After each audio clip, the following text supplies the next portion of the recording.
Ah, que legal. Ó, vai estar sendo transmitido. O Walter tá aí? Quem que vai abrir?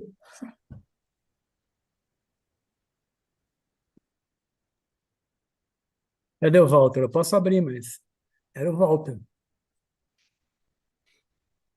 Douglas. Buonasera, Genuíno, Ô, Maria Douglas, tudo Beatriz. bem? Douglas Genuíno, Maria. Ó, o Walter Olá, entrando senhoras aqui. e senhores. O Walter aí, tá aí, pronto. Rita Tudo também tá bem? aí. Por E cinco aí? segundos, eu achei que o Walter tava com uma camiseta do Nirvana. Aí alguma coisa. Olha, seria Tava tranquilo muito para fora, mim. tava muito fora do lugar Mas para no mim. caso, eu tô com uma camisa do Ohana. Pois é. Mas por 5 segundos eu falei, gente, o Walter veio com uma camisa do Nirvana hoje. Mas, gente, qual seria o problema? Não, nada, eu só achei engraçado. Atitude mais conservadora. Não, tem Nós nada. que somos do rock, como eu e o Celso Marcondes, não temos problema com isso. Ah, é? Do Vocês são velho do rock. rock? Eu não Do sabia, velho não. Com rock. Do certeza. velho rock. Muito Década de bem, senhoras e 70. senhores, vamos lá. Estamos no ar, certo? Vocês confiram aí no YouTube. Eu queria então dar boa noite a todos, boa noite a todas. Cumprimentar quem está nos assistindo neste momento, cumprimentar quem vier a nos assistir noutro momento. A gente vai iniciar agora a última live do ano de 2023 do Manifesto Petista. O nosso tema dessa live, o tema de hoje é Balanço 2023, Perspectivas 2024. É, na verdade, uma homenagem ao Celso Marcondes, Balanço e Perspectivas, tá certo? E o Pô, eu nosso ia falar procedimento isso. vai Eu ia ser falar isso. uma rodada livre entre os integrantes e as integrantes aqui da nossa bancada. E meu papel aqui é dar o pontapé inicial nessa rodada livre. Eu vou fazer isso através de enunciados muito breves. E depois, quem quiser pegar e dar continuidade, o faça. Bom, eu vou começar pelo mundo, né? Durante o ano de 2023, continuou e se aprofundou a chamada crise sistêmica, com suas múltiplas dimensões: ambiental, cultural, social, política, militar, crise de hegemonia e crise macroeconômica. Eu queria destacar essas duas últimas dimensões que eu citei. O desarranjo econômico prossegue e a crise hegemônica prossegue. E nos Estados Unidos, essa crise também está pesada, como se vê pela disputa entre democratas e republicanos. Depois de falar do mundo, eu queria também falar da nossa região, né? Como nós sempre dissemos, 2023 não é 2003. Em 2003, as forças progressistas e de esquerda governavam Argentina, Brasil e Venezuela. Esse era o tripé a partir do qual se desencadeou uma onda, né, que cobriu uma parte importante da América do Sul e também uma parte importante da América Central e Caribe, né? E nós não apenas governávamos, como também, como eu disse, estávamos na ofensiva. Hoje a situação é muito mais complicada, né? A gente tem Paraguai, Uruguai e Equador com governos de direita, o Chile numa situação toda difícil, veja aí o referendo de agora, né? Que é uma meia vitória, né? Nós conseguimos derrotar uma constituição, mas segue vigindo a anterior. A situação da Bolívia, onde as forças progressistas até o momento estão numa conflagração interna que ameaça a continuidade do nosso governo. A Venezuela sob cerco, a Colômbia, né, enfrentando uma pressão também muito grande, Cuba enfrentando talvez o momento mais difícil do ponto de vista econômico desde a época do período especial, Nicarágua sob cerco, El Salvador com um governo de direita, né, com uma política de perseguição e encarceramento em massa. É um ponto fora da curva aí, evidentemente, é o México, que, ao que tudo indica, a gente tem grandes condições de dar continuidade, e provavelmente isso se vincula à crise nos Estados Unidos, né? A crise nos Estados Unidos abre brechas para a continuidade mais tranquila do governo progressista e de esquerda no México. E tem o Brasil. E aí esse é o meu terceiro ponto, que é o fato de que as pesquisas de opinião e também a simples observação dos fatos confirmam que a correlação de forças no país está mais ou menos congelada desde 2022, desde a eleição presidencial, né? As últimas pesquisas mostram que a polarização prossegue e mostram um quadro em que a avaliação do governo Lula é uma avaliação modesta, digamos assim, modesta frente ao imenso esforço que o governo fez desde o início do mandato, na verdade, desde antes do início do mandato, né, com aquela política de transição. Ou seja, o grave é que há um certo congelamento na correlação de forças, apesar de tudo o que fizemos. E aí tem duas hipóteses para debater aqui, né? Ou a gente fez pouco, ou fez errado, ou o problema não está na lista de realizações administrativas, mas sim na política, né? Está aqui a Rita nos informando que não está no ar, mas na verdade eu acredito que está sim, Rita, não está no manifesto, mas está no ar. Depois a gente vai acertar isso assim. Nós tivemos um problema aqui de transmissão no início, mas teoricamente, vou até conferir aqui para não dizer, está no ar sim, está no ar sim. Vou prosseguir aqui. Muito bem, então, como eu dizia, no terreno do Brasil, o problema pode estar ou que fizemos pouco ou errado, ou que o problema não está exatamente na lista de realizações, mas sim na política, é minha opinião. Isso me remete para um quarto ponto aqui, nesse pontapé inicial, que é a dificuldade que a esquerda vem tendo, não é de um ano para cá, é de há mais tempo, de operar na conjuntura no sentido de deslocar a correlação de forças. Tem uma parte da esquerda que trata a correlação de forças como uma espécie de dado da natureza, né? E não é assim. O fato é que achar que é assim faz com que a relação nossa com o Supremo Tribunal Federal, com as Forças Armadas, com o Congresso Nacional, com o oligopólio da comunicação, seja uma atitude na linha de achar que a gente deve se adaptar às coisas como elas são, né? O caso do Congresso é o caso mais extremo, né?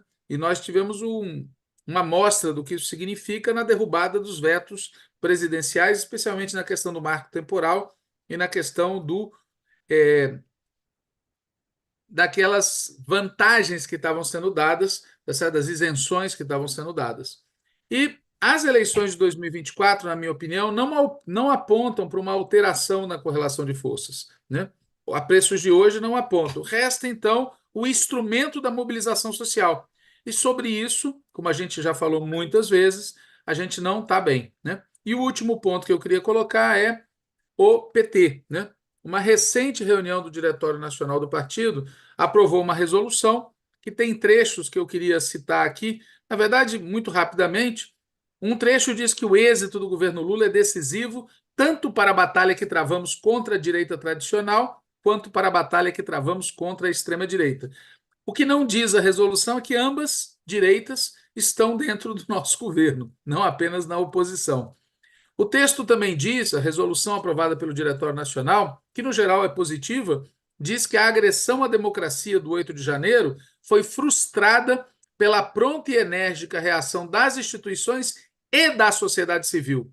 Na verdade, infelizmente, não houve uma convocação à população brasileira para repudiar o golpe. Houve uma mobilização das instituições, o que explica o fato, criticado pelo próprio documento, de que até agora não houve punição para muitas pessoas importantes, inclusive os fardados, que se envolveram no golpe. Outro trecho do documento diz: devemos desconstruir e enfrentar completamente a herança deixada pelo bolsonarismo na área da educação, a começar pelas políticas do chamado novo ensino médio e das escolas cívico-militares. Bom, curiosamente, pouco depois desse texto ter sido aprovado, o Congresso aprovou a urgência para a votação do novo ensino médio. Agora já se jogou para o ano que vem. Mas nessa confusão ficou evidente que a tática do governo em relação ao novo ensino médio não teve êxito, na minha opinião. E outro trecho desse documento aprovado pelo Diretório Nacional do PT fala que o PIB do Brasil só não foi maior por causa da deletéria política de juros do Banco Central independente. O Brasil, diz o documento, precisa se libertar urgentemente da ditadura do Banco Central independente e do austericídio fiscal, ou não teremos como responder às necessidades do país. O que o documento não fala é nada, nem elogio, nem crítica explícita ao novo arcabouço fiscal e à política econômica do nosso ministro da Fazenda, Fernando Haddad. E é público e notório que há uma divergência no governo e no partido sobre essa política, em particular sobre o tema do déficit zero. O documento ainda faz uma crítica duríssima ao fato das forças conservadoras e fisiológicas do chamado Centrão exercerem influência desmedida sobre o legislativo e o executivo, atrasando, constrangendo e até tentando deformar a agenda política vitoriosa na eleição presidencial. A questão é o que fazemos frente a isso? E diz o documento ainda que é preciso seguir incidindo sobre a elaboração e implantação de políticas públicas em todos os setores, inclusive sobre segurança pública e o papel das Forças Armadas, que não devemos tratar como tabu. Infelizmente, mesmo dizendo que não deve ser tratado como tabu, o Diretório Nacional não acatou as emendas propostas sobre as polícias militares e sobre as Forças Armadas, em particular uma que falava da necessidade de desmilitarizar as polícias militares, e a outra que falava da necessidade de a bancada, notem que a bancada, o PT, recomendava à bancada que contribuísse para que tramitasse o projeto que altera o artigo 142 da Constituição. Não está no documento aprovado, apesar dele falar que nós não devemos tratar isso como tabu. E qual é o pano de fundo disso? É um debate que foi feito no diretório, mas não consta do documento, sobre o fato de que o partido deixou de lado o tema da transformação. Nós, na campanha eleitoral, falávamos de reconstrução e transformação, depois, no governo, passamos a falar de união e reconstrução, e agora os simpáticos materiais publicitários desse final de ano falam de união. União. Então, nisso eu resumo um problema que eu vejo que a esquerda tem que enfrentar. Se a esquerda não recolocar sobre a mesa o tema da transformação, ela não vai conseguir derrotar a direita, não vai conseguir alterar qualitativamente a correlação de forças e nem vai fazer um programa de efetiva mudança no nosso país. Bom, esse era o pontapé inicial que eu queria dar, e aí eu pergunto quem da bancada, Genuíno, Maria Carlotto, Celso Marcondes, Douglas Martins, quer falar primeiro, e enquanto vocês falam, eu vou resolver o mistério do YouTube, porque está assim no YouTube. Fiquem tranquilos. Nossa. Quem quer falar? Vai lá, Walter, eu falo. Genuíno. Olha, companheiros e companheiras, eu acho que o balanço de 2023 poderia começar com o que aconteceu há um ano atrás, praticamente. As duas datas que simbolizam essa encruzilhada. O 1º de janeiro, com o povo subindo a rampa do Planalto, e o 8 de janeiro, quando a extrema-direita mostra suas garras através da intentona golpista. Essas duas datas marcam a encruzilhada da governabilidade ao longo do ano de 2023. É claro que o clima que o Lula incentivou no país, da campanha eleitoral, da vitória, do papel político dele, de toda a simbologia em relação a questões como a maneira de tratar a temática da saúde, dos Yanomamis, a questão da política externa, a questão de recuperar um clima econômico favorável, isso criou um clima de respiração política. Agora, veja bem, nós estamos numa tutela da ordem econômica neoliberal, porque nós não enfrentamos o tripé de privatizações, de teto e de hegemonia da financiarização, que é o tripé do modelo econômico neoliberal. Nós não enfrentamos democraticamente a institucionalidade herdada a partir do golpe de 2016. É importante a gente ter enfrentado o Bolsonaro, as instituições responderam ao 8 de janeiro, mas a institucionalidade congressual, judiciária e Forças Armadas e mídia corporativa, nós não enfrentamos a institucionalidade que veio do golpe de 2016. Uma prova disso são a maneira como o governo conduziu as Forças Armadas, inclusive com a tentativa de blindagem em relação ao 8 de janeiro. Está em curso essa blindagem, eu acho que vai ser uma blindagem mais recuada do que o que aconteceu com a transição da ditadura para a democracia, com a nova república. Porque na nova República, pelo menos, eles não foram punidos, mas eles não foram promovidos. Na nossa transição, está havendo promoção de 4 estrelas da cúpula militar que não foi punida.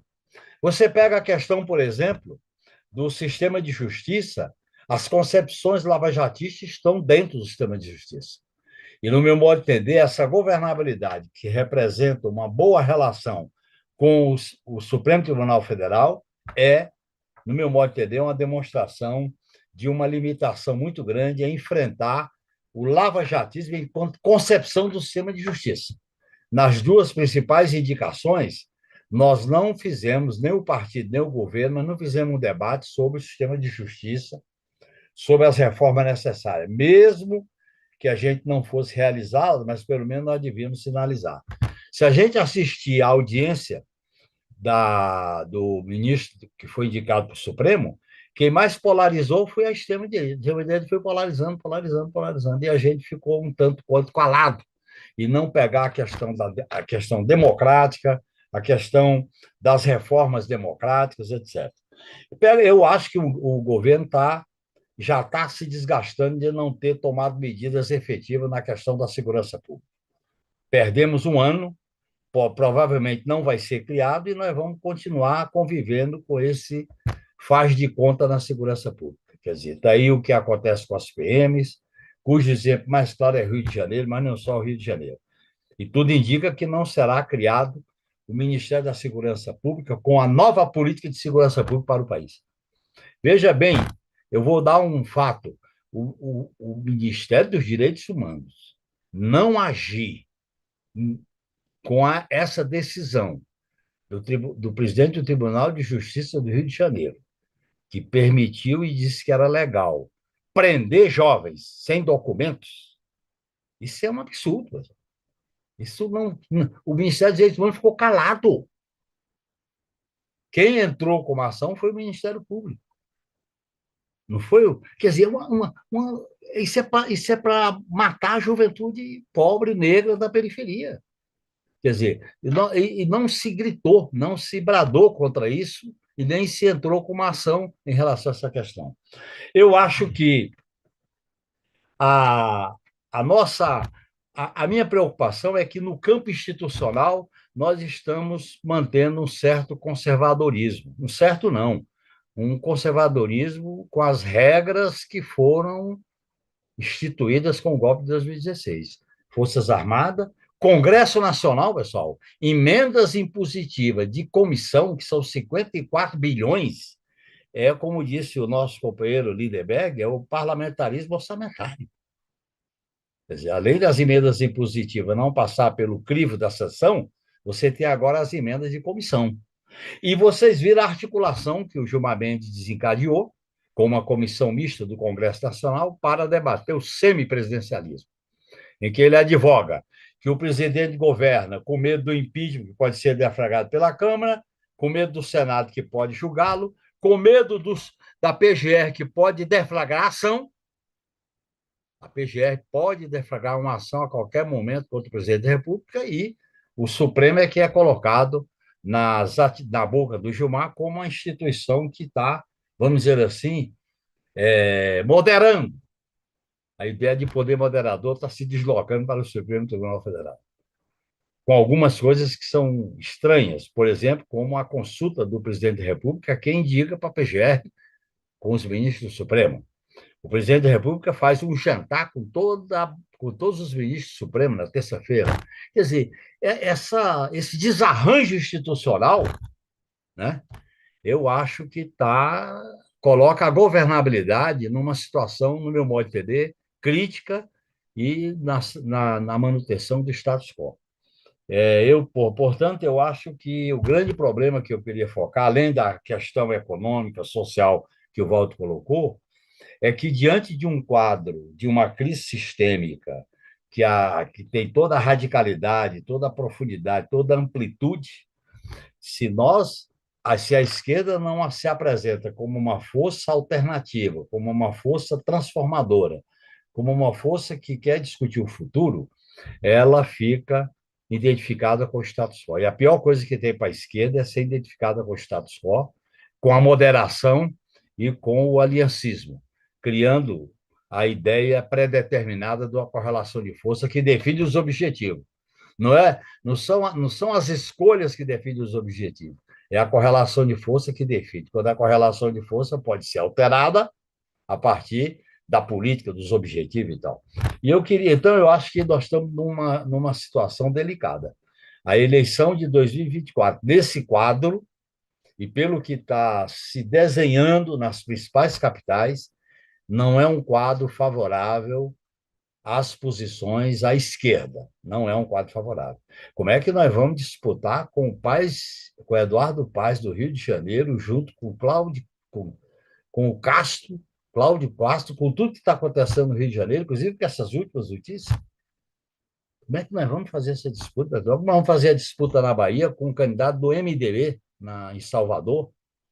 Quer dizer, é uma situação extremamente delicada. Eu temo que a eleição de 2024 e o clima da conferência eleitoral foi à esquerda, é que o clima de 2024 seja um clima de baixo astral na disputa política de 2024. Isso é muito grave, preparando a situação para 2026. Só para terminar, você se lembra que no Diretório Nacional, quando o pessoal colocou a eleição de 2004, que estava preparando uma mudança na correlação de força para 2006, e que nós jogamos pesado para ganhar a eleição, e isso foi objeto de crítica no Diretório Nacional, e nós ganhamos, no primeiro turno, ganhamos Belo Horizonte, Recife,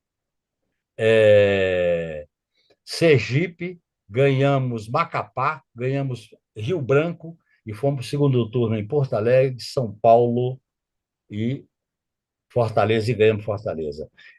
Que foi uma tática de jogar tudo na eleição, só que o pessoal esqueceu que entre 2004 e 2006 teve um mensalão. E a reeleição do Lula em 2006 foi pela esquerda, tanto que o segundo mandato foi claramente um mandato à esquerda. Portanto, eu acho que nós estamos diante de um problema político sério com esse adaptacionismo, com o discurso que é feito. Não há polarização, não há enfrentamento, e a gente governa num terreno de todos somos iguais. Inclusive, esse lema da campanha eleitoral, somos um único povo, é um lema enganoso. Nós vivemos uma puta crise, uma puta polarização, e fazer uma campanha, somos o único povo, eu acho que é um equívoco na disputa por hegemonia nesse quadro. Essa é a minha contribuição. Muito bem. Maria Carlota e depois Douglas Martins. Então, eu queria pegar essa última frase do Genuíno e puxar por aí o veio do que eu queria dizer. Que eu acho que existe um movimento do governo Lula 1, uma aposta de que é possível superar a polarização por um ato de vontade. Como se dependesse apenas do governo, né, essa superação. E acho que o governo opera numa chave de negar não só o que foi o mensalão, que bom que o Genuíno trouxe isso, né, à tona lá em 2005, mas também o que foi o golpe de 2016. Né? A gente opera como se não tivesse tido golpe, como se não tivesse se instalado no país um novo regime, né? Porque na prática nós estamos operando num semi-parlamentarismo por conta do golpe de 2016, e a gente quer, o governo, né, opera como se ele quisesse superar toda essa situação por um ato de vontade. E dentro, né, desse movimento, um campo me preocupa particularmente, é sobre isso que eu queria falar especificamente, que é o campo da educação. Né? Se a gente for olhar o que aconteceu no primeiro ano do governo Lula na educação, que é uma área muito estratégica, porque ela está no coração da disputa política e ideológica que a gente precisa fazer, o que a gente está envolvido, independentemente da nossa vontade, né? Aonde é que o bolsonarismo mira com força total? Aonde a extrema-direita quer acertar? O sistema de ensino e de produção de conhecimento, né, institucionalizado. E faz isso porque está na disputa, porque está disputando.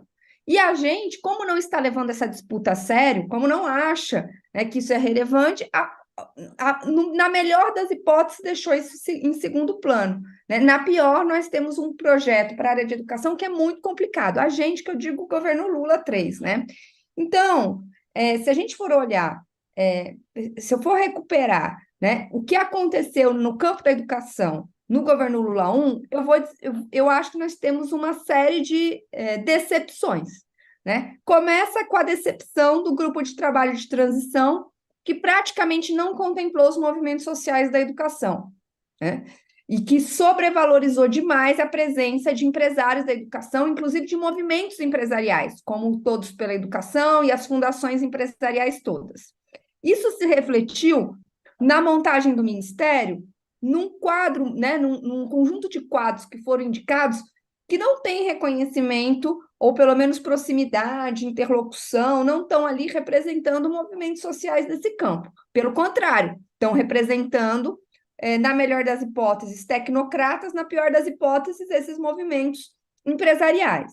Bom, esse quadro, já de cara, né, levou o governo a adotar uma posição de freio de mão puxado, né, numa das pautas mais importantes, se não a mais importante, do movimento de educação, que era a revogação do novo ensino médio, que tem o impacto brutal sobre a classe trabalhadora como um todo, que aumenta as desigualdades, piora a qualidade de ensino naquele que é o nível central para a classe trabalhadora, que é o ensino médio, o nível médio de escolaridade, né? E fortalece esses movimentos empresariais, e os negacionistas de maneira geral, né? Porque é isso que o NEM faz. Não vou entrar aqui em detalhes para não me estender muito, mas ao não revogar, e não custava R$1, né? E quando a gente diz revogar, é tomar uma posição, dizer, eu vou reverter essa que é uma política do golpe. Então, ao não fazer isso, o governo nega o impacto que o golpe teve sobre essa área, nega a centralidade dessa área e enfraqueceu os movimentos. E era um campo, e aí eu acho que é importante dizer isso, porque o governo diz, não tem mobilização, né? Os setores, mesmo setores majoritários, dentro da esquerda, dizem, vocês querem mobilização, mas não tem mobilização. Mas nesse campo tinha mobilização. E o governo jogou contra a mobilização, né? Por um processo aí de consulta pública que resultou numa derrota. Não vou me estender muito sobre isso, porque a votação da urgência, que por mais que agora tenha sido postergada para março, enterra a possibilidade de uma reforma radical do novo ensino médio, né? E envolve, dessa perspectiva, a afirmação de uma política do golpe. É isso que eu quero frisar, né? Uma política que beneficia tanto os setores neoliberais quanto os setores mais negacionistas, mais conservadores, né? Além disso, a reposição salarial foi muito baixa, né? E agora, essa última semana do ano, o governo acena com 0% de aumento para o funcionalismo, que já estava, né, enfim, tem déficit de salário desde o golpe, de novo, né? Então não tem o reconhecimento das perdas salariais do golpe para o funcionalismo, não tem um plano robusto para enfrentar o que foi os efeitos da pandemia e o que foram esses 6 anos de desinvestimento, de desmonte, né, das políticas de educação, e agora a gente chega no cúmulo da possibilidade de rever os mínimos constitucionais pelo arcabouço fiscal, né, caso ele tenha que ativar todos os gatilhos. Então, eu estou fazendo esse cenário porque essa era uma área, né, que ela está no coração da disputa política e ideológica, ela tem um impacto enorme sobre o conjunto da população e sobre o eleitorado do Lula, sobre o nosso eleitorado, né, sobre as mulheres e sobre os jovens negros, os jovens pobres, que é um eleitorado fiel. Então, nem para cativar o seu eleitorado, esse governo conseguiu apresentar um conjunto de políticas mais robustas, né? Aonde tinha, um espaço, e com isso eu vou concluindo, que tinha mobilização social, né, que poderia ter sido galvanizada, né, para enfrentar uma política do golpe, para enfrentar a extrema-direita, para fazer disputa política ideológica, e a gente jogou a mobilização para baixo, né? A gente jogou para esfriar a temperatura, para fazer acordos, e terminamos de novo. O resultado de tudo isso, fechando aí o ano 2023, é que quem sai vitorioso dessa história é a direita, a extrema-direita, né? Então, eu acho que se a gente não rever neste campo, né, drasticamente a nossa orientação política, tanto do arcabouço fiscal, né, quanto dessa governabilidade de acordos que negam, em última instância, o golpe e a necessidade que a gente tem de derrotar o que foi feito ali, eu acho que a gente não vai alterar a correlação de forças na sociedade. Douglas Martins, depois Celso Marcondes. Bom, boa noite a todos e Maria Carlotto e a quem nos acompanha aqui. Eu vou pegar algumas coisas do que o Genuíno colocou e da Maria também, mas eu gostaria de sintetizar isso numa pauta recorrente aqui no manifesto que a gente vem tratando, né, que é a da política geral. A gente falava isso durante a campanha, do risco de que a gente poderia ganhar uma eleição para governar com um programa neoliberal, né? No essencial, né? A gente poderia ganhar a eleição, mas não conseguiria encaminhar o nosso programa. Então, eu quero detalhar um pouco isso, lembrando que o golpe de 2016, como falou várias vezes a Maria aqui, ele teve um programa, né? O programa daquele golpe era proibição de investimento do Estado na agenda social. Proibição. Por 20 anos, com a emenda constitucional 95. E o que a gente fez a partir de então foi tentar negociar alguma coisa, né, para reduzir essa proibição. Mas, no essencial, essa proibição ela continua. Ao mesmo tempo, ao lado dessa proibição do Estado investir na agenda social e no desenvolvimento, o golpe de 2016 também cancelou, em grande parte, o capítulo dos direitos sociais da atual Constituição.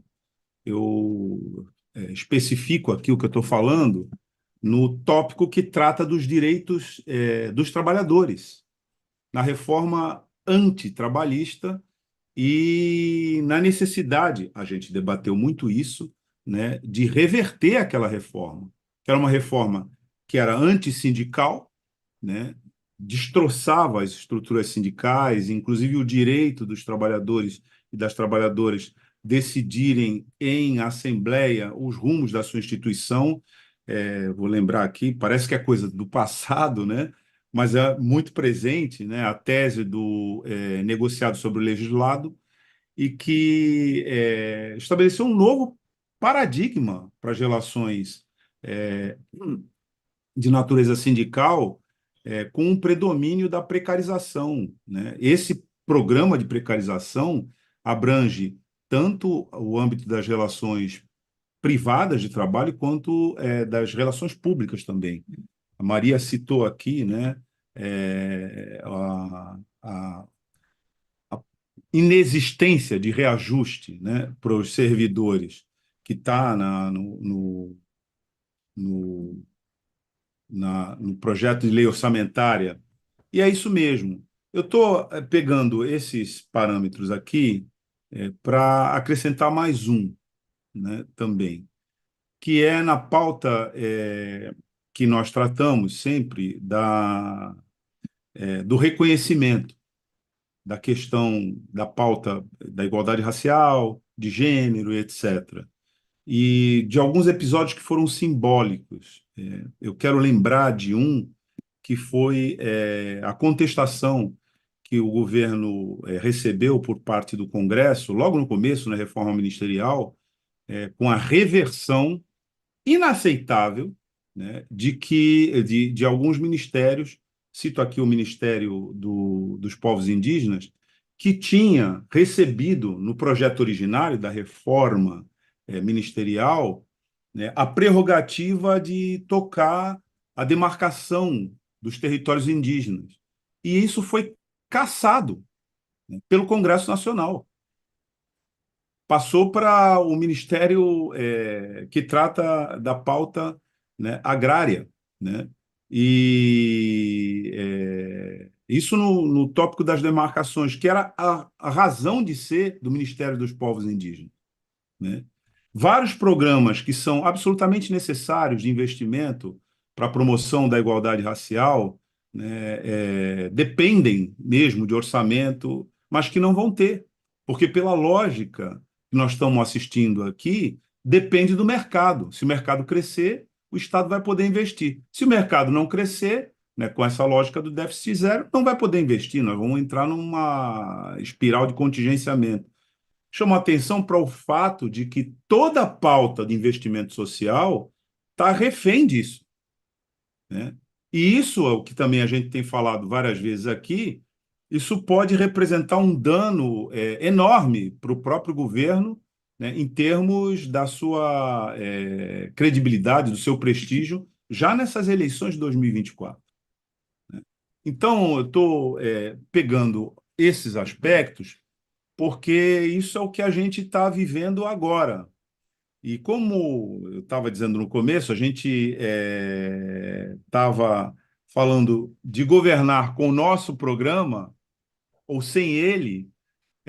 A realidade, um ano depois, já que nós estamos numa live de balanço, é de que poucas coisas do nosso programa, no tópico transformação, efetivamente se consolidaram nessa pauta, né? E a expectativa, por isso essa tensão que a gente está colocando aqui, né? Depende de mobilização social, mas depende também de algumas atitudes do governo que deveriam ser colocadas na mesa de estímulo a essa mobilização social. E a gente está indo no sentido contrário, a gente está compondo com um Congresso, até para poder aprovar algumas medidas, com um Congresso que é claramente contrário, né, a essa orientação.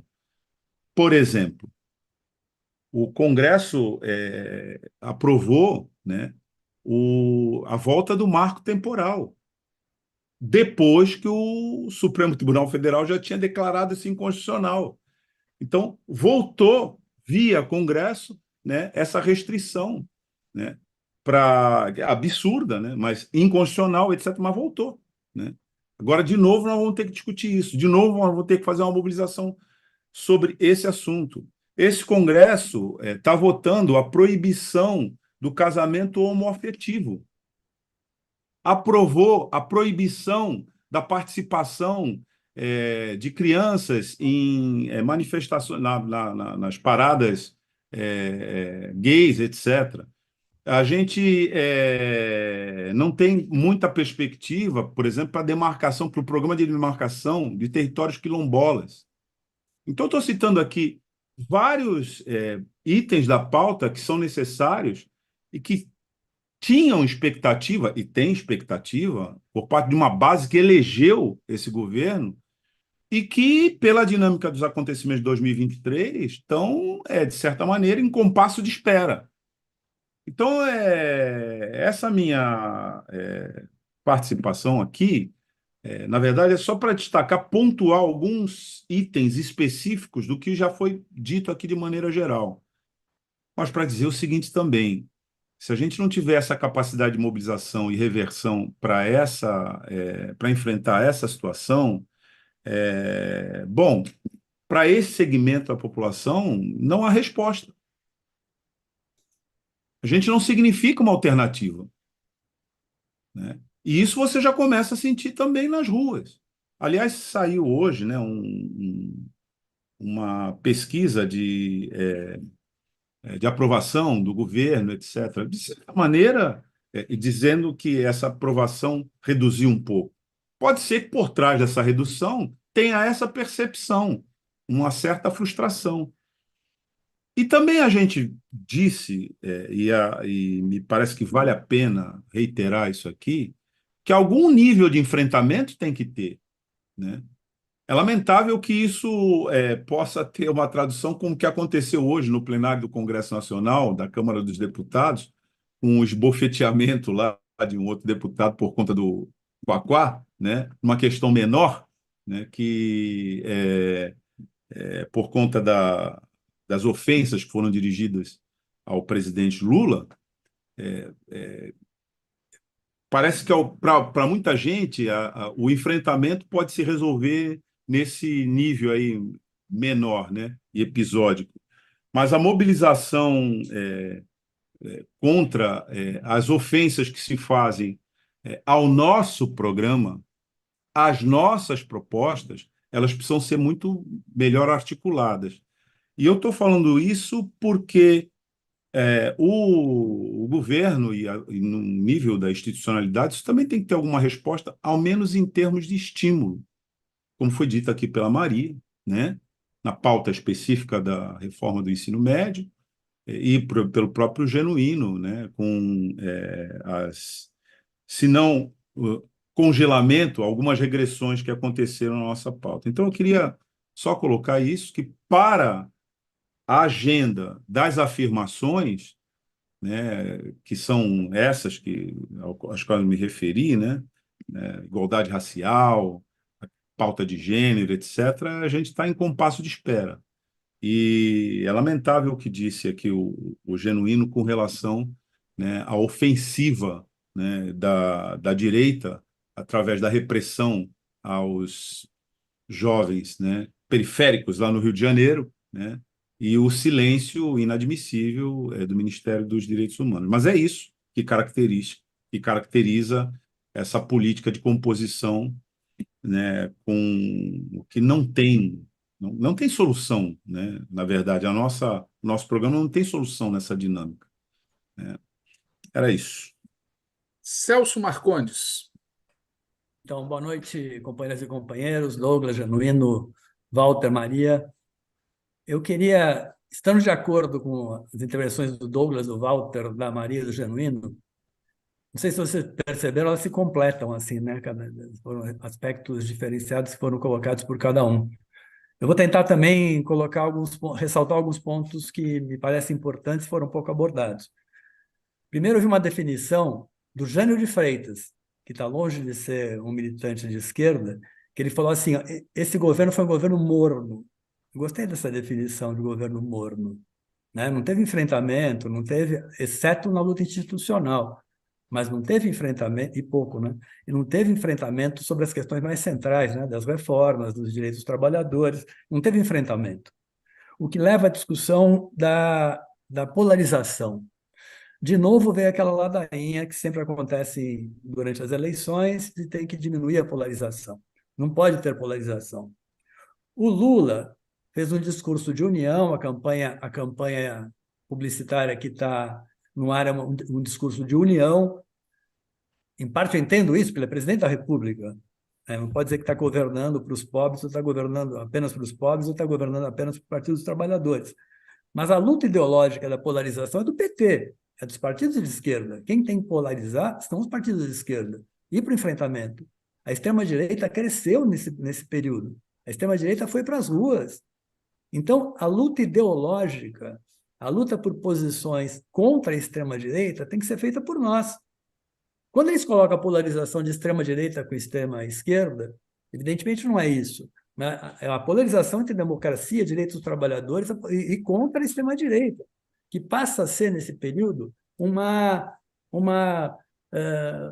constituição normal, né? É normal ter extrema-direita nos países, é normal, são a parte da sociedade que está representada no Congresso, que fala o que quer e que pouco é punida no judiciário, mas é normal, nós temos uma extrema-direita organizada, que cresce, que leva a gente para a rua. Então, quanto menos polarização, eu acho que é mais centrão para reduzir a fórmula. Se a gente não for para o enfrentamento, a polarização está dada pela direita. Eles estão nas redes sociais, eles estão nas ruas, eles estão nas instituições, eles estão no Congresso Nacional, eles estão no centrão. É uma realidade. Então, quando vem a discussão de São Paulo, Tabata Amaral vem para acabar a polarização, para fazer... Não tem. A polarização é um dado da realidade. Se a gente se afasta desse discurso, eles não se afastam. Eles vão continuar batendo o tempo inteiro. E nós não pode polarizar. Temos que buscar nas eleições perfis mais ao centro, mais à direita, como foi feito no governo federal, para diminuir a polarização, para ir mais para o centro, para ir mais tentar ganhar um público que não é nosso. Essa é a primeira questão que eu iria acentuar. A segunda é a questão, o Lula voltou, num discurso dele, voltou a fazer um apelo que nós temos que trabalhar os evangélicos, tem que avançar mais na questão dos evangélicos, nós estamos perdendo os evangélicos. Ora, a questão da religião, dos evangélicos, o buraco está muito mais em cima, né? Quem se lembra, o PT foi formado por, vamos dizer, 4 blocos, as organizações revolucionárias de esquerda, os sindicalistas, a igreja, com muita força, e os movimentos sociais. A igreja entrou com muita força no PT, mas a igreja católica, representada pelas comunidades eclesiais de base, pelas pastorais operárias, universitárias, pela teoria da libertação, quer dizer, houve uma entrada da Igreja Católica com tudo dentro do PT. Ela estava organizada para a entrada do PT. Não fomos nós que organizamos as SEBs, não fomos nós que organizamos as pastorais universitárias. Eles entraram com força dentro do PT. Nesse período daqui até lá, eu não sei falar estatísticas, mas de 40 anos para cá, os evangélicos subiram no Brasil inteiro, cresceram no Brasil inteiro. Eu não sei qual a proporção que eles têm na sociedade hoje em relação aos católicos, mas eles não eram uma força representativa há 40 anos. A gente não fazia discurso para eles, a gente não trabalhava para crescer na igreja evangélica. Não fazíamos isso. A igreja católica era uma força. Ela indicou o governador de estado em São Paulo, Plínio de Arruda Sampaio. Na minha cidade, Campinas, eles eram a maioria. Bancava a presidência, sempre tinha a maioria dentro do diretório. Uma força muito importante. O que aconteceu? Tem um problema para a igreja. Eu sou ateu, é um problema que eu não vou conseguir resolver. Mas vou perguntar para quem está na igreja católica. O que aconteceu para se perder tanto espaço em tão curto período? Eu tenho uma pista. Eu acho que essa avaliação é mais a igreja católica que tem que fazer. Eu não consigo. Mas eu acho que os movimentos sociais, o PT, se encolheu nesse processo. E, ao mesmo tempo, o Estado não deu conta de um monte de atividades, de ações, de necessidades que foram abertas pela igreja, mas pelos evangélicos, não pelos católicos. Então, eu acho que nós temos que fazer esse enfrentamento no terreno das reivindicações dos trabalhadores. Se nós fazemos um governo voltado para os trabalhadores, com mais Bolsa Família, mais salário, menos imposto de renda, com mais salário mínimo. Quer dizer, se nós fazermos um governo voltado para os pobres, como é a nossa característica, nós vamos ganhar católicos, ateus e evangélicos. Se nós não fizermos isso, nós não vamos ganhar nem os católicos, não vamos ganhar nem os ateus, porque o governo não vai se caracterizar como um governo voltado para os trabalhadores e para acabar com a miséria.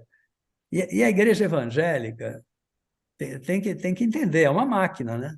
É uma máquina de fazer dinheiro, a igreja evangélica pentecostal, não estou falando das milhões, milhares que existem de pequenos templos e pastores que são progressistas.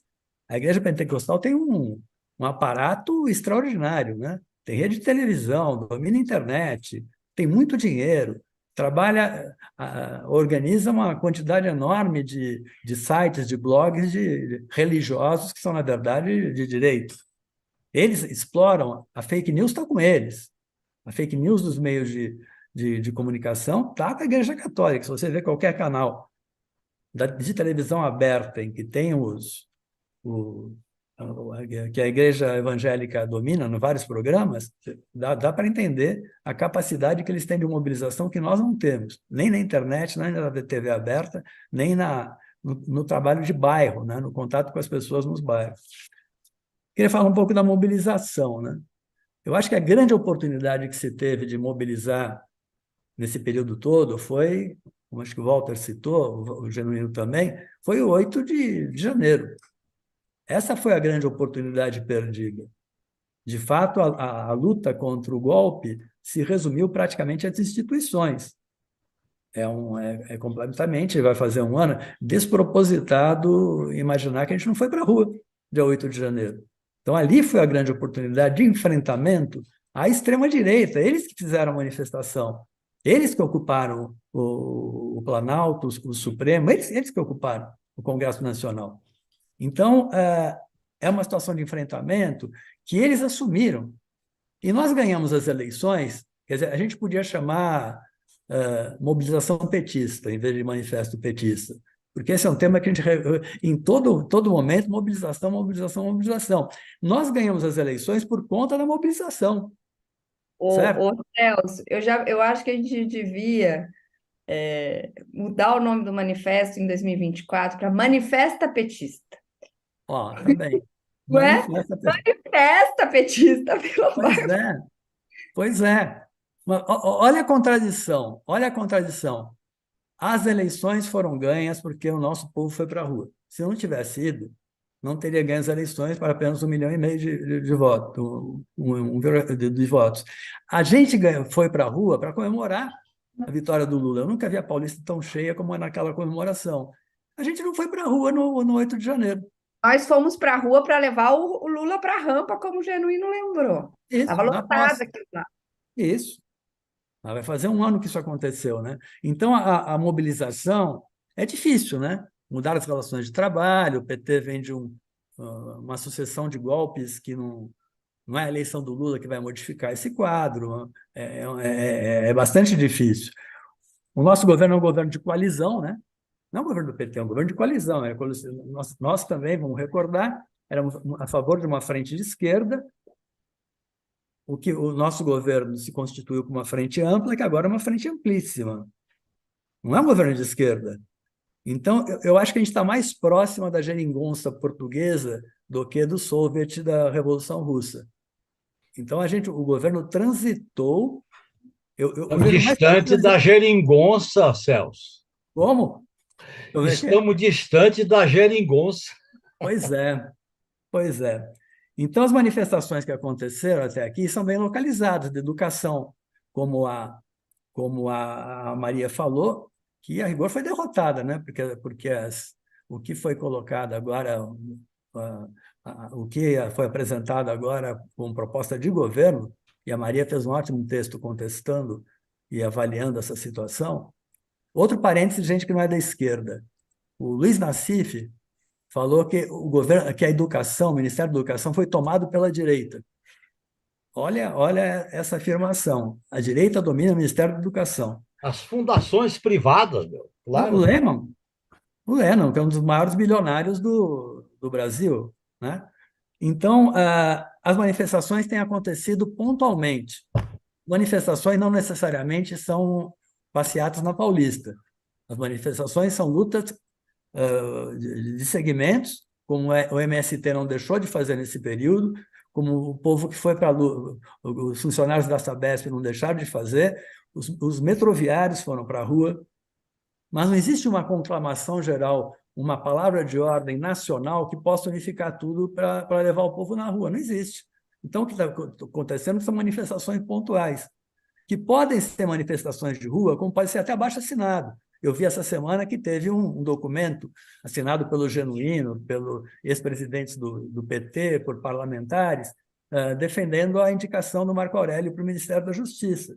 É um tipo de manifestação, certo? É se posicionar em defesa numa cadeira, num ministério de extrema importância. Quem que vai ser o ministro da Justiça? Quem que vai entrar nos próximos ministérios? Deve ter uma reforma agora, algumas mudanças. Vai cair o ministro da Educação? Quem que vai no lugar do ministro da Educação?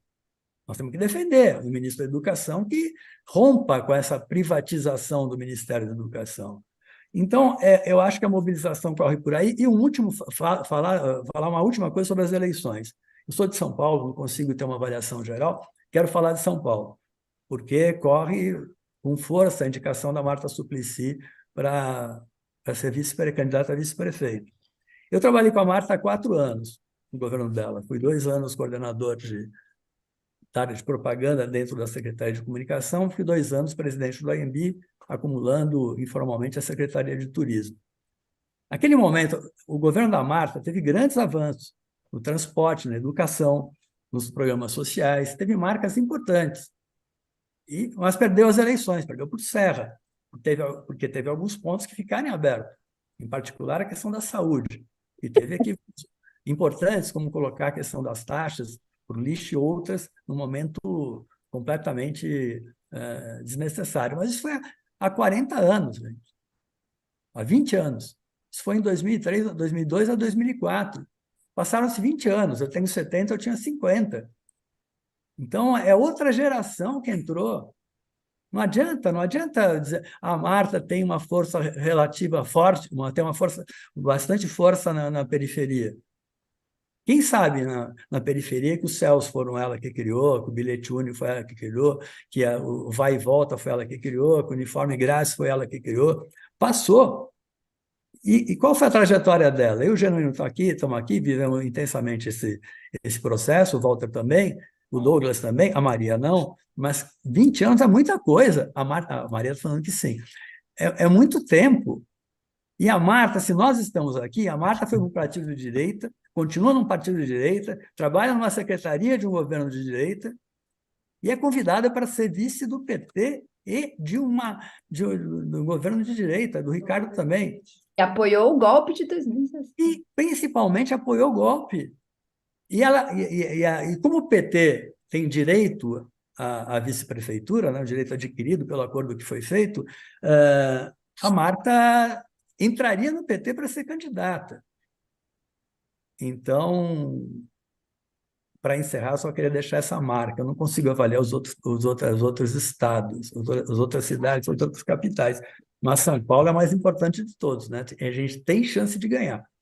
Vai. Por fim, nós temos mulheres sindicalistas importantes que podem ser candidatas.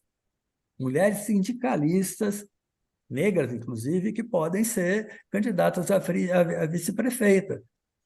Para um governo, para uma chapa que queira polarizar, não despolarizar, ir para o centro para amenizar contra uma chapa de extrema-direita. O Ricardo Nunes vai fechar com a extrema-direita. Então, esse confronto é inevitável e acho que vai acontecer agora nas eleições, e a contemporização, a caminhada para o centro, não vai ser legal para a gente. Muito bem, antes de passar a palavra para a Maria e para o Douglas, que pediram de novo, lembrar que nós estamos hoje transmitindo esse programa por um outro canal, mas ao final do programa a gente vai baixar e colocar no canal do Manifesto. Então já fica aqui o pedido de desculpas a quem estivesse esperando naquele canal. Mas tem várias pessoas nos acompanhando aqui no canal pelo qual a gente está transmitindo. Tem aqui a Wanda Conte, Maria Alice Paz, Sabrina Belucchi, a Rita Camacho, que explicou que não ia poder estar aqui hoje por razões justificadas, o Vladimir Costa Paradas, Maria Moreira, Neuza Jesus Duque, Jorge Schroeder, tem mais algumas pessoas aqui, e várias fazendo observações que eu não vou poder ler, mas, enfim, na linha do que a gente está debatendo aqui. Segunda observação que eu queria fazer atentem para o que está acontecendo na Argentina nesse momento, né? O governo Milei baixou um pacotaço e também está avisando que vai reprimir, e esse é um sinal do tipo de situação que a gente vive aqui no continente, né? Tem uma correlação de forças bem complexa. Maria e Douglas. Dá tempo, Walter? Eu queria fazer um Cara, o Rui Falcão explicou que não poderia estar conosco aqui porque está tendo votações lá na Câmara. Então, quando o gato sai... Isso. Então me bota aí um pouquinho, Walter. Muito bem. Maria, Douglas e Genuíno. Deixa o Genuíno fechar. Eu quero só fazer um comentário, viu, Walter? Que enquanto a gente estava aqui, eu recebi a pesquisa da CAEST. Eu queria só chamar a atenção. Eu sei que a gente aqui não é muito de debater pesquisa, né? A gente acredita em pesquisa, mas a gente não se cega por pesquisa. Mas ela, na verdade, traz os dados que mais ou menos todas trazem. O que eu queria só chamar a atenção é que, em fevereiro de 2023, a relação entre os que aprovavam e desaprovavam o governo era de 56 a 28, ou seja, 56 aprovava, 28% desaprovava. Era um momento, né, que no final da eleição tinha tido a posse, o 8 de janeiro, né, era um contexto ali no início do governo, onde você tinha conseguido furar a bolha em alguma medida. A partir de abril, já, né, quando a pesquisa é refeita, ou seja, alguma coisa entre fevereiro e abril, né, caminhamos para este patamar, que é o de agora, 50, que vai variando, mas dentro da margem de erro, né? Alguma coisa aconteceu ali. E o que aconteceu ali? Eu acho que eu acho que valeria a pena a gente chamar atenção. O bolsonarismo, né, estava, aparentemente, né, da perspectiva de muitos, derrotado, né, porque tinha tido o 8 de janeiro, foi derrotado. Eles reagruparam a tropa e foram para a disputa de narrativa.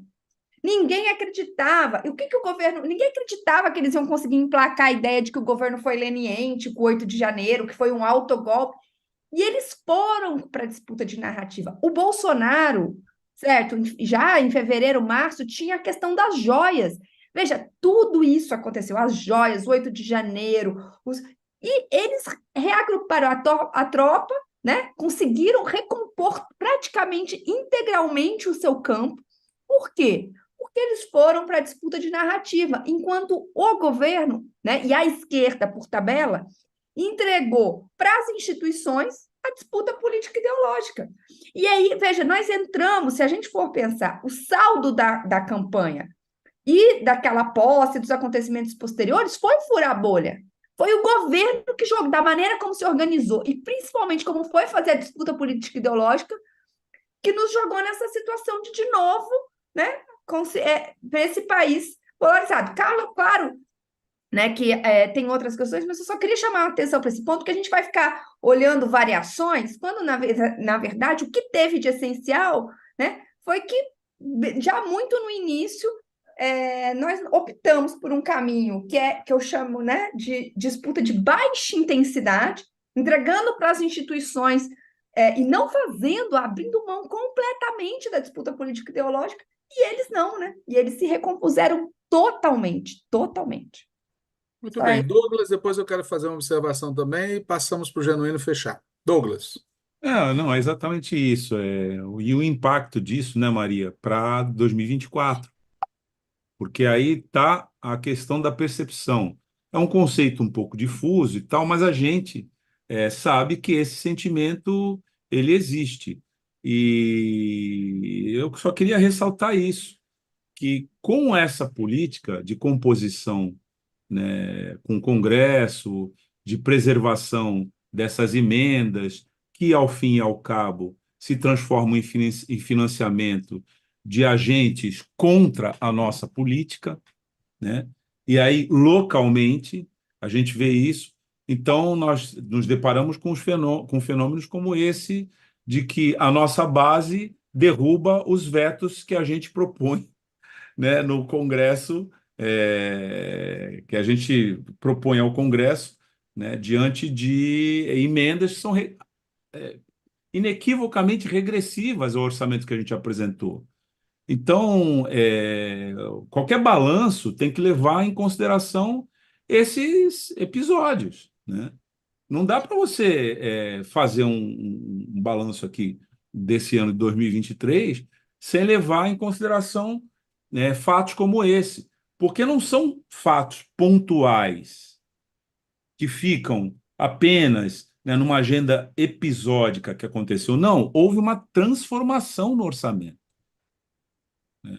Houve uma desoneração. Em meio a tudo isso que nós estamos discutindo, né, um setor do empresariado manteve a desoneração da folha para eles, ao mesmo tempo que eles negam, né, o financiamento de maneira direta, pura e simples, com veto. Por exemplo, acabei de falar aqui nas políticas que dão conta de titulação de terra, etc. Isso de maneira direta, mas de maneira indireta também, quando a gente fica dependendo totalmente da dinâmica do mercado privado para que a gente possa investir. Então, isso é uma incógnita. Em meio a essa insegurança, e esse é um tema central, né, o que a gente tem em termos da agenda do Congresso? O Congresso derruba os vetos do presidente da República, portanto, os vetos que a gente apresentou a esses desvios, né? Mas o que que se destaca aí? É que a nossa própria base fez isso. É isso que eu queria ressaltar. Então, faz todo sentido, como o Genuíno colocou aí, né, essa caracterização que o Lindbergh fez de um parlamentarismo orçamentário, né? Isso precisa ser aprofundado e ser discutido, porque esse comportamento ele vai impactar agora 2024. A gente vai sofrer os efeitos disso nessas eleições municipais que estão vindo por aí. Então, eu só queria reforçar esse aspecto, Walter. Muito bem. Queria fazer uns comentários antes de passar para o Genuíno.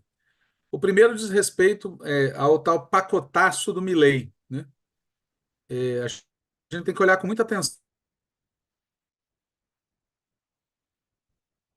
o que vai acontecer na Argentina, se vai haver uma reação, né? A extrema, do mesmo jeito que no passado houve uma onda de esquerda na região, hoje a direita na região está muito conectada. Segunda questão que eu queria observar isso que a gente está debatendo aqui, digamos assim, corresponde ao clima do debate feito no Diretório Nacional do PT, no dia 8 de dezembro. Muita preocupação. Entretanto, o discurso público continua outro. Continua outro. Basta ver que, no mesmo momento em que a gente sofre uma grande derrota no Congresso, em que os vetos presidenciais são derrubados, com um voto, inclusive de ministro, o ministro Carlos Fávaro se licenciou para ir votar contra o governo. É desmoralizante. Qual é a atitude de vários? Ganhamos na votação da reforma tributária, grande vitória, indicamos o Dino e o Gonê.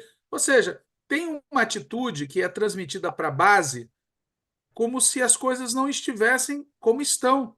Já há uma preocupação na direção, mas não se fala para a base qual é o tamanho do problema. Terceiro ponto que eu queria observar também rapidamente diz respeito a esse tema de São Paulo, né? Eu não tenho opinião formada sobre a contribuição eleitoral que a Marta Suplicy possa dar a uma chapa com bolos do PSOL. Isso é um tema que podem ter várias opiniões a respeito. O problema é tentarem transferir a Marta para o PT. É E tem claro, gente esse que é o acha que isso é problema. ótimo, porque assim a vice vai ser do PT. É uma coisa surreal. Veja, o raciocínio completo é o seguinte: os vices que o PT apresentou até agora não têm grande densidade eleitoral. Aí como você resolve isso? Trazendo alguém com mais densidade de outro partido para dentro do PT. Só que isso não faz a vice ser do PT. E com o agravante dessa pessoa ser uma golpista. Veja, já basta ter um golpista na vice-presidência da República, mas lá posto através de outro partido. Mas tem uma golpista dentro do PT, aí é demais para o coração. E minha É. última observação é a seguinte: eu concordo que no mundo ideal, ao partido caberia mobilizar. Mas no mundo real, em que o partido é submisso ao governo, em que uma parte importante da direção do partido fica tentando adivinhar o que o Lula pensa para aí decidir o que fala, porque é isso que acontece na vida real. É isso que acontece na vida real. Eu não vejo que possa haver mobilização sem que o próprio governo a convoque. Com um agravante, eu não tenho a expectativa de que o governo convoque mobilizações contra o neoliberalismo. Mas esse não era um governo de frente ampla pela democracia? Não, um governo de frente ampla pela democracia poderia legitimamente ter chamado mobilizações populares, por exemplo, contra o golpe do 8 de janeiro. Veja, vai haver, por iniciativa do presidente, um ato institucional para marcar um ano do golpe. Eu tenho a expectativa de que haja. Mas não vai haver mobilização popular? Não vai haver convocação das pessoas às ruas? Vai ser de novo institucional? Veja, este caminho entrega a mobilização popular para a extrema-direita. Então, eu acho que, embora eu concorde que, em tese, o protagonismo deveria ser do partido dos movimentos, na vida real, se o governo não sinalizar e não convocar algum momento de mobilização, a gente não vai ter a mobilização feita por quem deveria idealmente fazer. Essa é a minha opinião. José Genuíno, Olha, antes eu de passar a queria. palavra para você terminar, só Eu, agradecer a quem nos acompanhou aqui nesse programa, a quem vai assistir depois, e lembrar que desejamos a todos boas festas, um feliz 2024 e dizer duas palavrinhas que não podem faltar aqui: Palestina livre. Genuíno é contigo. Olha, eu queria dar duas informações que vai colorir a nossa análise dura. Primeiro, eu tive um debate com o movimento com o Sem Terra e esse ano de 2023 foi um dos piores anos em matéria de assentamento para a reforma agrária. Praticamente não aconteceu. Segundo informação, o governo criou, através do ministro Camilo, uma comissão para a revisão do ensino jurídico. Não tem nenhum pensamento progressista nesta comissão. O mais liberal é um cara do PSDB que foi diretor da Faculdade de Direito aqui da USP. Comissão que vai analisar o ensino jurídico. Mas eu queria colocar também esse discurso, vocês viram o discurso da unidade do Ministério Público. Está se adotando o discurso. Em vez de se apurar a Lava Jato, em vez de se apurar as falcatruas, em vez de se apurar o que houve, é a unidade do Ministério Público, foi o discurso do Procurador-Geral.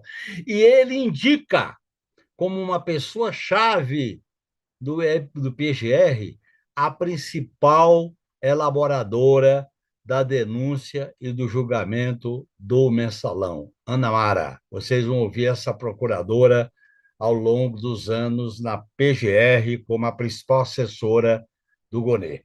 E aí, a última questão que eu queria colocar, que eu acho que é extremamente preocupante, a maneira como o partido principalmente o governo, a maneira como está legitimando a reforma tributária como uma grande vitória, uma grande solução, que foi uma mera racionalização dos tributos. Então, e o patrimônio?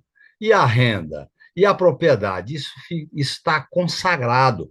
Nós estamos dando um aval a uma reforma tributária que não mexe na essência das cláusulas de propriedade, das cláusulas de acumulação, das cláusulas da financiarização, estamos descendo loas a ela pelo governo. Foi a única experiência de uma reforma tributária depois da ditadura militar. Uma reforma tributária que não mexe nas relações de propriedade. Isso eu acho extremamente grave para um partido de esquerda que disputa a hegemonia contra o sistema capitalista, outro sistema que oprime, que explora. Isso é um problema. Além de uma outra questão que está passando desapercebido, viu, Celso? Você colocou aí várias questões interessantes, é o fato do governo não estar tratando com a chamada nova classe trabalhadora sobre os direitos básicos que deve ser regulamentado.